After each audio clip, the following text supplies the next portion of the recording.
Assalamualaikum Ibu. Waalaikumsalam. Baik, perkenalkan saya perawat sini yang bertugas pada hari ini. Bisa diperkenalkan dulu dengan Ibu siapa? Maaf. Firman, Alamatnya? Klaten, Ya, tempat tanggal lahirnya kapan ya Bu?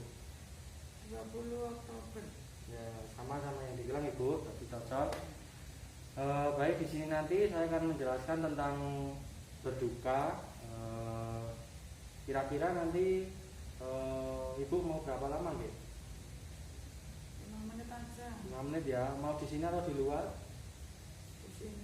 Ya, kalau begitu nanti kira-kira butuh waktu 5 menit untuk menjelaskan tentang berduka ini. Langsung saja ya Bu. Dilihat di sini ada berduka. Yang pertama ada pengertian berduka.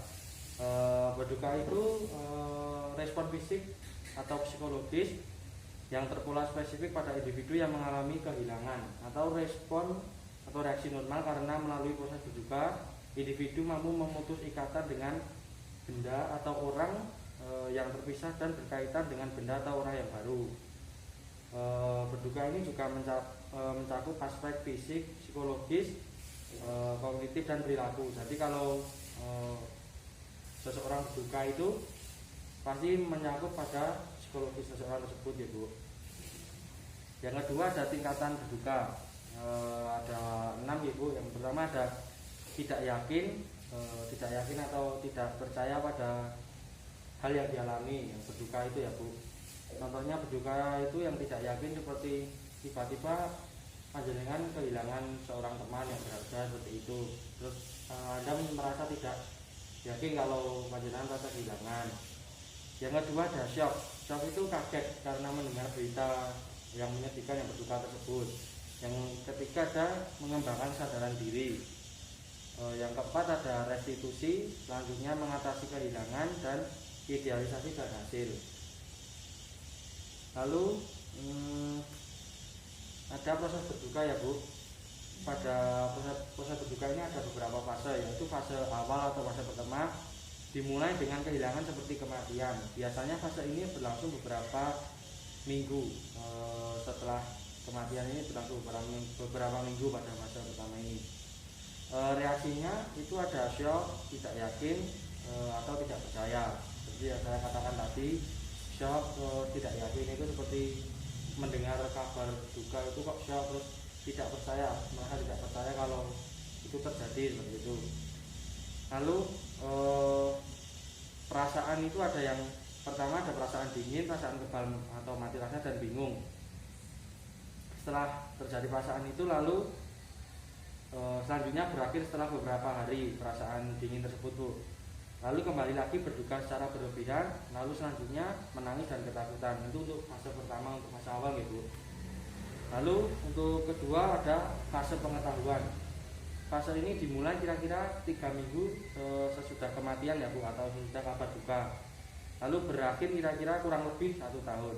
Biasanya kurang dari 1 tahun itu sudah berakhir Bu. Untuk fase pengetahuan ini pola tingkah laku yang ditujukan ada perilaku obsesi, meliputi pengulangan pikiran tentang peristiwa kematian, lalu sesuatu pencarian arti dari kematian tersebut.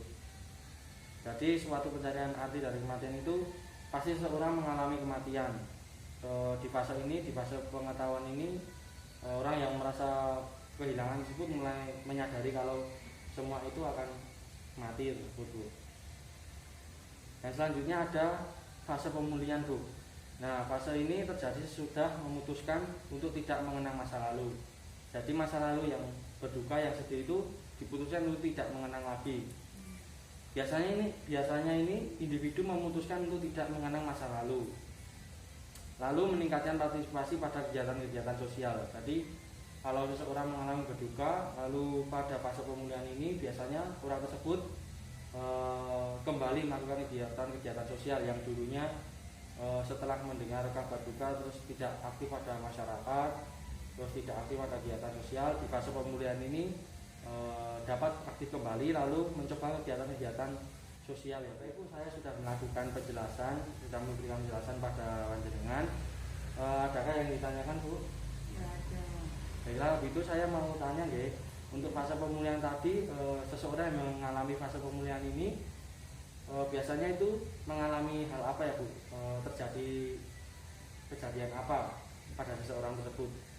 Ingin ikut berpartisipasi di kegiatan sosial. Pada masyarakat ya Bu, berarti Masyarakat. mulai berinteraksi lagi, mulai mengikuti berbagai kegiatan sosial. Nah, Baik, kalau begitu panjenengan sudah paham, ini saya akan melakukan jadwal kegiatan harian panjenengan besok ya Bu. nah, Saya isi ya Bu, panjenengan mau milih ya. Besok kira-kira pagi mau sarapan dulu atau mau jalan-jalan atau mandi Bu? jalan-jalan dulu. Jalan-jalan dulu nggih. Lalu habis jalan-jalan mau mandi atau bersih-bersih? Mandi, Mandi. Lalu habis itu mau sarapan atau kegiatan yang lain? masak. Masak dulu ya Bu. Nggih. Kalau begitu lalu sarapan nggih. Ya, Ya, seperti itu. Baik, ini kegiatan itu panjenengan, kegiatan besok panjenengan yang mau lakukan. Mungkin segitu dulu. Kalau ada yang ingin ditanyakan mungkin bisa hubungi para perawat ya Bu. ya. Habis itu saya pamit ya Bu. Terima kasih atas kerjasamanya. Assalamualaikum.